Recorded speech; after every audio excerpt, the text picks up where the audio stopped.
Emily Carter was the running woman of Pine Street, a title whispered with awe by the neighborhood kids who watched her sprint through Seattle's misty dawn at precisely 6:15 every morning. Rain or shine, her sneakers pounded the cracked pavement, her auburn ponytail swinging like a metronome, her breath steady despite the chaos. Today her hand gripped her phone tighter than usual, her eyes flicking to the screen. Every few strides rereading the text she'd sent at 5:42 a.m. to her assistant Clara, Liam and Sophie.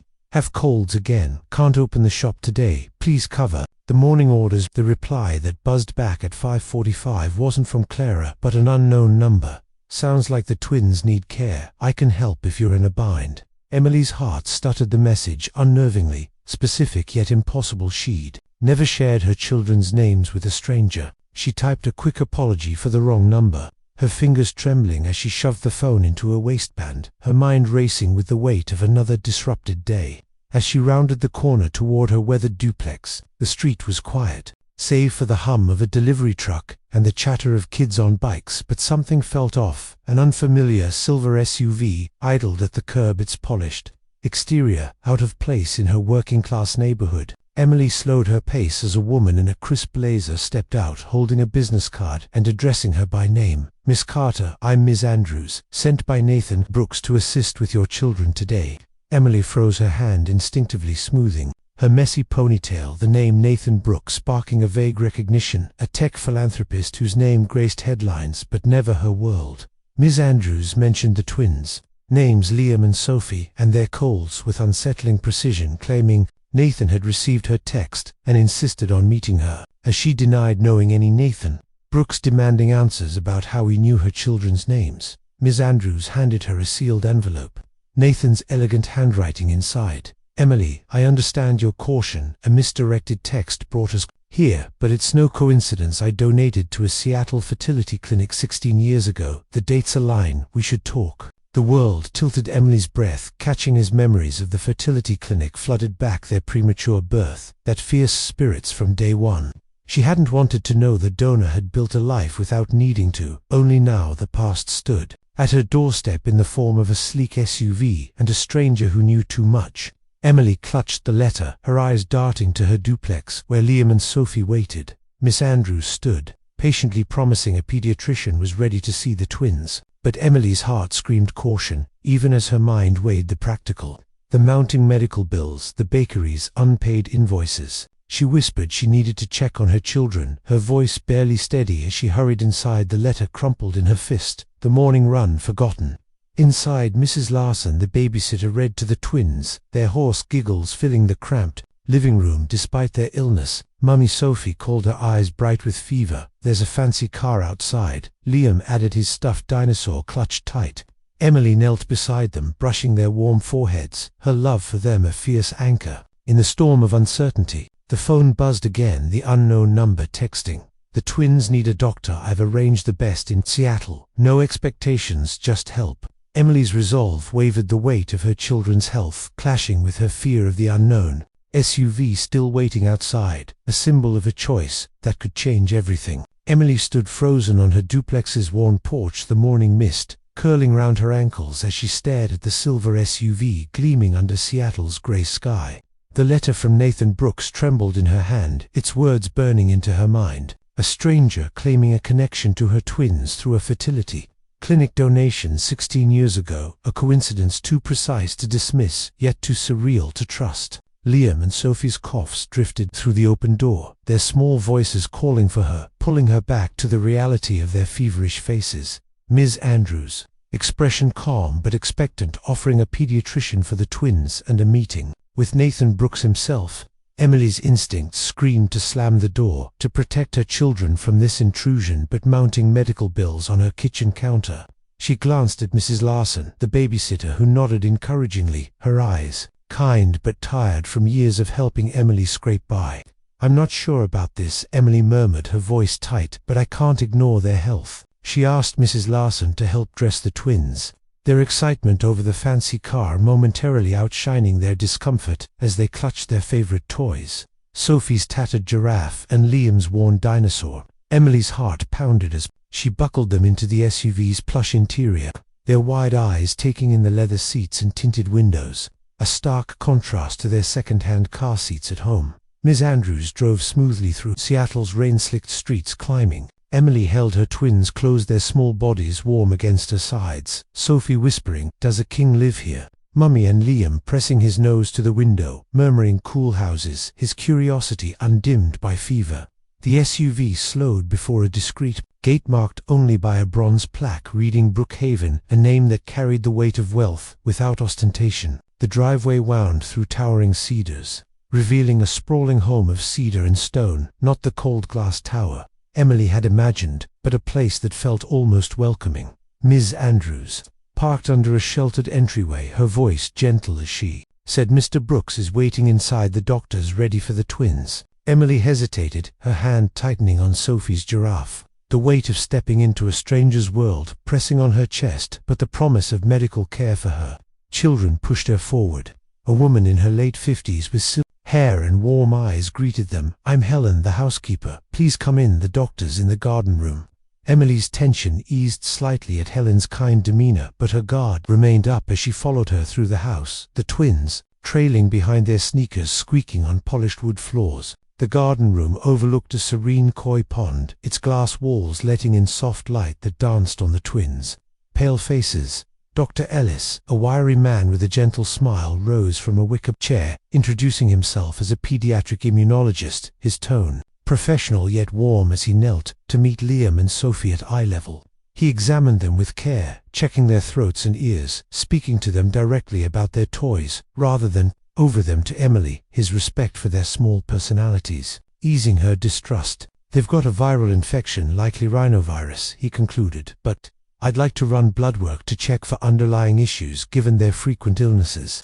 Emily nodded, her throat tight, the offer of advanced care both a relief and a reminder of how little her insurance covered.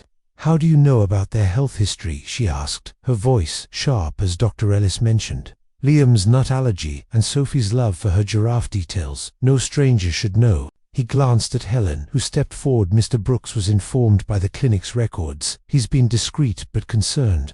Emily's stomach churned, the idea of a billionaire tracking her children's lives, sparking anger but also a flicker of curiosity about his motives. Helen led her to a side door. "Mr. Brooks would like to speak with you now, while the doctor stays with the twins." Emily glanced at Liam and Sophie, now coloring with crayons. Helen provided their giggles, a stark contrast to her racing thoughts. "I'll be right back," she promised, kissing their foreheads before following Helen to a study lined with maps and shelves, a large window framing the Puget Sound. Nathan Brooks stood there, his back to her, his silhouette tall and composed, his voice low as he said, "Thank you for coming, Emily. I know this must feel overwhelming."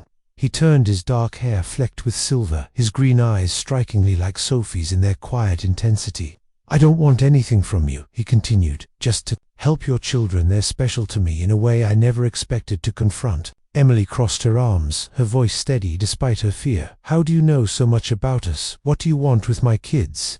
Nathan's expression softened. "I was a donor at the Seattle Fertility Center 16 years ago. I learned of the twins' birth, but respected your anonymity until your text this morning. It was like fate knocking." He handed her a folder, medical records, not theirs, but his own, detailing a heart condition, non-hereditary, but progressive. "I'm not here to disrupt your life," he said, "but I can offer resources, a doctor, testing, whatever they need." Emily's fingers tightened on the folder, her mind reeling with the weight of his words, the biological tie he claimed, the sincerity in his eyes clashing. She stepped back. "I need to think about this. I don't trust easily." Nathan nodded, his hands open. "I understand. I'll wait for your decision." As she returned to the twins, their laughter echoing through the house, Emily felt the ground shifting beneath her, a new path opening that both terrified and beckoned her.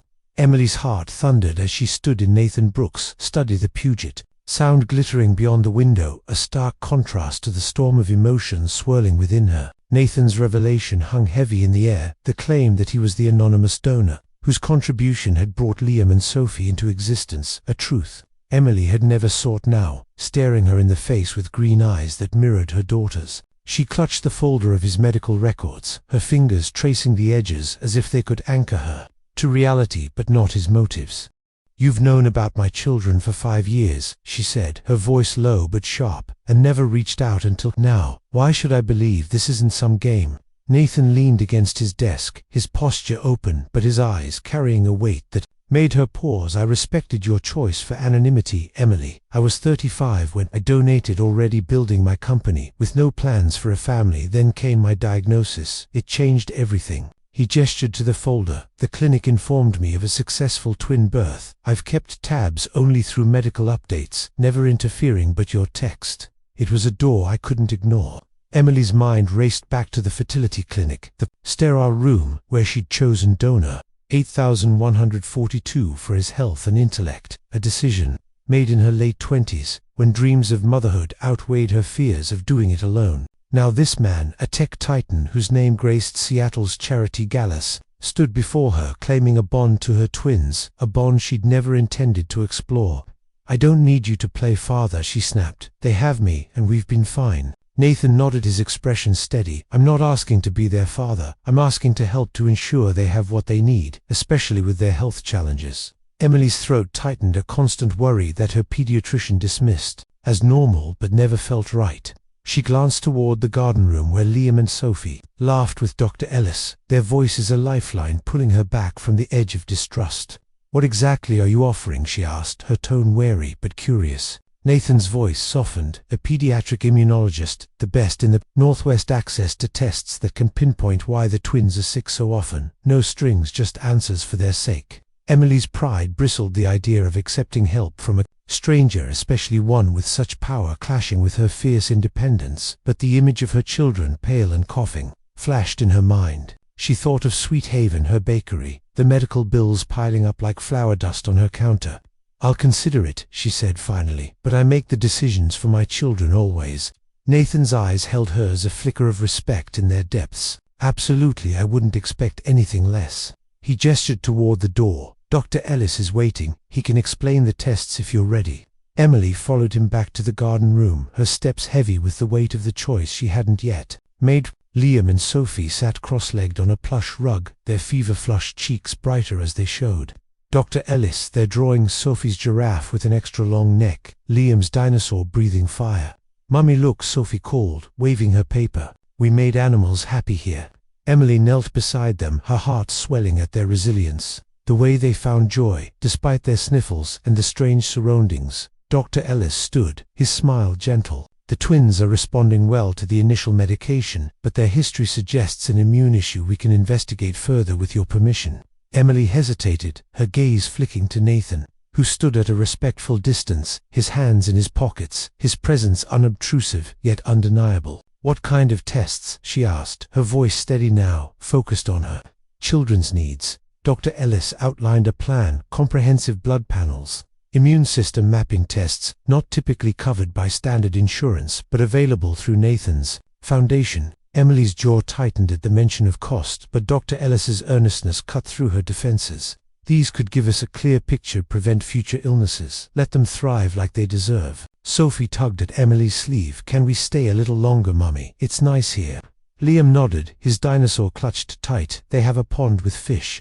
The innocence in their voices pierced Emily, the contrast between this warm, luxurious home and their cramped duplex with its leaky faucet and peeling paint, a reminder of all she couldn't give them. Helen, the housekeeper, appeared with a tray of juice and crackers, her smile warm as she said, "I've set up a quiet corner for the twins to rest, if you need time to talk." Emily nodded, grateful for the space to think, her mind a tug-of-war between fear and hope. She looked at Nathan, his face unreadable, but his eyes carrying a quiet plea, not for himself but for the children. They both, in their own ways, cherished. "I'll agree to the tests," she said finally, "but only if I'm involved every step, no surprises."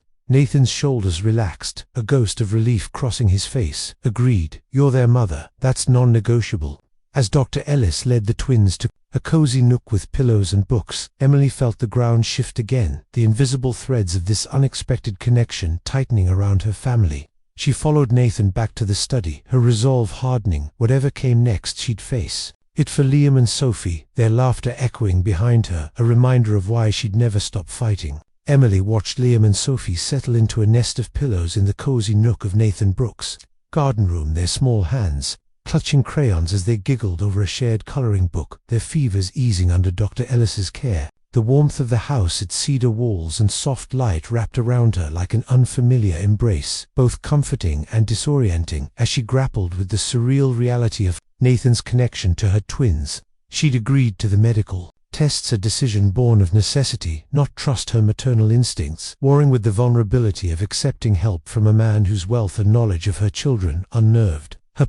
Helen, the housekeeper, moved quietly, arranging a tray of apple slices and water, her gentle efficiency, a stark contrast to Emily's chaotic mornings of rushed breakfasts and bakery prep. Dr. Ellis returned, his expression calm but serious, confirming the twins could rest here while the initial blood work processed, suggesting they stay for lunch to monitor their response to the medication. Emily nodded, her throat tight, the idea of lingering in this stranger's home clashing with the relief of seeing her children's energy return. As Helen led the twins to a sunlit dining area, promising homemade soup, Nathan gestured toward a glass door. "Let's walk outside, it might help to clear your head." Emily followed him onto a terrace overlooking a koi pond, the air cool with Seattle's damp breeze, the city's skyline faint in the distance. "I know this is a lot," he said, his voice measured, his green eyes catching the light in a way that reminded her again of Sophie's gaze. "I'm not here to append your life, just to offer what I can for them." Emily leaned against the railing, her fingers tracing the rough stone.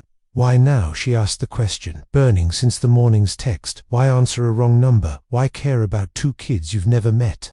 Nathan hesitated, his hands in his pockets, a vulnerability flickering across his composed features. Then the diagnosis came: "No children of my own." Ever the twins were a surprise, a gift I didn't anticipate but couldn't ignore. His words carried a quiet weight, stirring something in Emily, not trust yet, but understanding, a shared sense of life's unexpected turns. She thought of her own journey, choosing motherhood alone, building sweet haven from nothing, the endless nights, worrying about bills and fevers. Before she could respond, a young woman burst onto the terrace, her energy a whirlwind of color, her dark hair tied in a messy bun, her smile wide, as she introduced herself. "I'm Rachel, Nathan's niece. Sorry I'm late. I had to finish a mural for a community center." Rachel's warmth was infectious, and she knelt to greet the twins who'd followed. Helen back with bowls of soup, their eyes lighting up at her playful greeting. "You must be Liam and Sophie," she said, pulling a sketch pad from her bag. "Want to draw some fish for the pond?" The twins dove into her offer, their shyness melting as they chatted about their favorite animals. Emily watched, stunned by how quickly her children warmed to Rachel, their laughter a balm to her frayed nerves. Nathan smiled faintly. "She's good with kids, always has been. She's been my family since her parents passed." Emily's heart softened at the mention of loss, a reminder that wealth didn't shield anyone from pain. Over lunch in a cozy kitchen nook, Rachel entertained the twins with stories of her art projects, while Nathan sat quietly, his presence steady but unobtrusive, asking Liam about his dinosaur's name and Sophie about her giraffe's adventures. Emily observed the ease of their interactions, her guard lowering slightly as she saw her children's joy, the kind of carefree moment she rarely had time to give them. Dr. Ellis joined them, updating Emily that the initial tests showed minor immune irregularities, nothing urgent but worth deeper investigation with Nathan's resources. Emily bristled at the reminder of his involvement. "I can't keep accepting handouts," she said later, as she and Nathan stood in the hallway, the twins napping nearby. "It's not a handout," he replied, his tone firm but kind. "It's what I'd do for anyone I care about, and I care about them because they're part of me, even if I'm just a shadow in their story." His honesty disarmed her, the rawness in his voice echoing her own fierce love for the twins. She thought of the fear that one more illness could tip her fragile balance. "Okay," she said finally, her voice softer, "but I need control. No decisions about my kids without me." Nathan nodded, his relief palpable. "Deal. And if you're comfortable, I'd like to meet them properly, not as a stranger, but as someone who wants to help." Emily glanced at the twins, sleeping peacefully, their small chests rising and falling, the weight of their health, her constant guide. "Let's start with the tests," she said, "one step at a time. I need to know you're not just a name on a letter." Nathan's eyes held hers, a promise in their depths. "I'll earn that trust, Emily, for as long as it takes." Rachel appeared, her sketchpad tucked under her arm, offering to show the twins the garden when they woke her enthusiasm, a bridge between Emily's caution and Nathan's hope. As Emily watched her children stir, their faces brighter than they'd been in weeks. She felt a flicker of possibility, a fragile thread connecting her to this unexpected ally. The terrace view stretched before her in the chaos of this day that had changed everything. She wasn't ready to fully trust Nathan, but for the first time she considered that maybe, just maybe, he could be more than a threat to her carefully built world. Weeks slipped by like raindrops on Seattle's ever-damp streets, and Emily found herself navigating a new rhythm, one where Nathan Brooks' sprawling Brookhaven estate became an unexpected anchor for Liam and Sophie's recovering health. The twins' immune tests revealed a treatable deficiency, a relief that eased the knot in Emily's chest, though accepting Nathan's funding for their care still stung her pride like flour in a fresh cut. She stood in her bakery's kitchen kneading dough for tomorrow's bread, the familiar motion grounding her as she replayed the past month.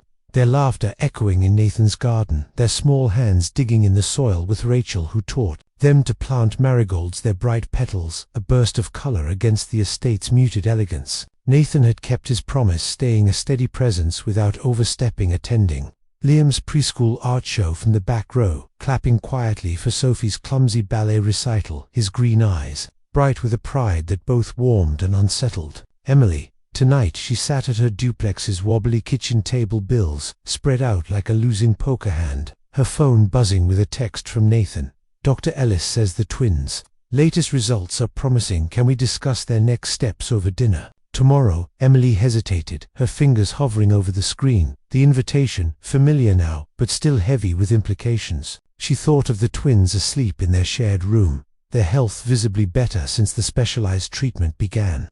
Okay, she typed, dinner tomorrow, but just to talk about the kids. The next evening she arrived at Brookhaven with the twins, their excitement uncontainable as Rachel greeted them with paintbrushes for a mural project in the garden shed. Emily watched them scamper off, their energy a stark contrast to the lethargic days of endless colds, her heart swelling with gratitude she wasn't ready to voice. Nathan led her to the kitchen nook where Helen had prepared a simple meal of roasted vegetables and salmon, the kind of dinner Emily rarely had time to cook. He poured her a glass of water, his movements deliberate as he spoke. Dr. Ellis thinks we can adjust their medication to prevent relapses. It's working, Emily, they're thriving. His voice held a quiet joy that mirrored her own, but she caught a shadow in his expression, a faint pallor in his face that hadn't been there weeks ago. She set her glass down, her baker's hands steady from years of precision. What's wrong, Nathan? You look tired. He hesitated, his fingers tracing the edge of his plate, a rare crack in his composed facade. The admission hit Emily like a cold gust, her mind flashing to his medical folder, the heart condition he'd revealed, the ticking clock he lived with daily. Why tell me now? She asked, her voice softer than she meant, unsure if she was ready for the answer. Because you deserve to know, he said, simply. If I'm going to be in their lives, even peripherally, I can't hide this. It's why I want to set up a trust for them. Education, healthcare, whatever they need, long after I'm gone. Emily's throat tightened, the word gone echoing the fears she carried for her own future, the what-ifs that kept her awake when the bakery's books didn't balance. She thought of Rachel now, a big sister figure to the twins, her infectious laugh drawing them out of their shells, teaching Sophie to braid marigolds into crowns, Liam to sketch dinosaurs with sharper claws. You're not their father, Emily said the words, less sharp than before, a reflex to protect her role, but you're becoming something to them. Uncle Nate, they call you. What happens when you're not here? Nathan's eyes met hers, raw with a vulnerability that made her breath catch. I don't expect to be their father, Emily. I just want to give them what I can while I can, and Rachel, she's family. She'll be there for them too, if you'll let her. The twins' laughter drifted through the open window, Rachel's voice guiding them through a game of tag among the cedars, and Emily felt a pang for the life her children could have won with gardens and mentors and security she'd never been able to provide. Dinner continued, the conversation shifting to lighter topics, Nathan asking about Sweet Haven's new scone recipe, Emily admitting she'd tweaked it with lemon zest, a small victory in a week of small orders. Later, as the twins dozed on a plush sofa, their marigold crowns askew, Rachel joined Emily and Nathan on the terrace, her energy a bright counterpoint to the quiet night.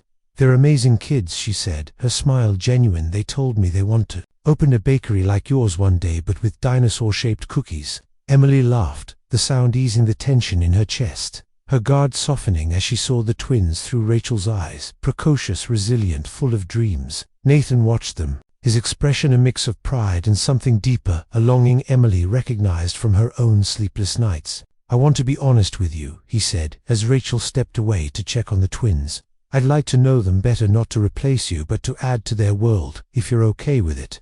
Emily looked out at the city lights twinkling below, the weight of his words settling beside her love for her children. Her fear of losing control, her growing respect for this man who'd entered their lives by chance. "One step at a time," she said, echoing their earlier agreement, "but if you're in consistently, no fading away." Nathan nodded, his hand extended, as if sealing a pact. "You have my word." As Emily gathered the twins to head home, their small hands warm in hers, she felt the fragile threads of this new connection, tightening a family not of her choosing, but one she might learn to embrace. Emily stood by Nathan Brooks' hospital bed, the sterile hum of machines, a stark contrast to the vibrant laughter that had filled Brookhaven's garden months ago. Nathan's heart condition had worsened faster than predicted his once steady frame. Now frail under crisp white sheets, yet his green eyes still held the same quiet intensity that mirrored Sophie's gaze. Liam and Sophie sat cross-legged on a nearby couch, sketching dinosaurs and giraffes, their marigold crowns from Rachel's last garden lesson tucked into their backpacks. Their presence a burst of light in the dim room. Emily had brought them here weekly since Nathan's admission, their stories and drawings, coaxing smiles from him even on his weakest days. She'd grown to see him not as a threat, but as a friend, an ally bound to her twins by a twist of fate. Their laughter a bridge across the chasm of his illness. The trust he'd established for Liam and Sophie's future education, healthcare, dreams beyond. Emily's reach sat heavy in her mind, a gift she'd accepted with strict conditions, her role as their mother unwavering. Nathan reached for her hand, his grip weak but warm. "You've given them a life I could only watch from afar. Thank you for letting me be part of it." Emily's throat tightened, her baker's hands, calloused from kneading dough, now soft with gratitude. "I was scared at first, but you kept your word. You've been good to them." Sophie bounded over, holding up a drawing of a giraffe with a stethoscope. "Uncle Nate, this is you fixing people like Dr. Ellis fixed us." Nathan's laugh was a faint echo, but genuine, and Liam added, "We're gonna make cookies for you when you're better." Emily saw the flicker of pain in Nathan's eyes, the unspoken truth that better might not come, but he nodded, promising to taste their cookies soon. Rachel entered, her mural-streaked jeans, a splash of color, her smile steady despite the grief in her eyes. She took the twins to the hospital cafeteria for juice, leaving Emily and Nathan in a quiet heavy with finality. "I've left everything in order," he said, voice barely above a whisper. "Rachel will ensure the trust is managed. She's family to them now too."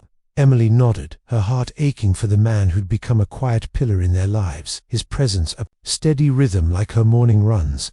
Months later, at a small memorial in Brookhaven's garden, Emily stood beside Rachel, the twins, tossing marigold petals into the koi pond, their health now stable, their laughter brighter than ever. Sweet Haven thrived, a new oven funded by a small business grant Nathan had quietly arranged, its warmth a reminder of his belief in her. Emily jogged down Pine Street the next morning, Liam and Sophie pedaling beside her, their bikes wobbling but determined, their voices calling out to the neighborhood kids who still whispered of the running woman.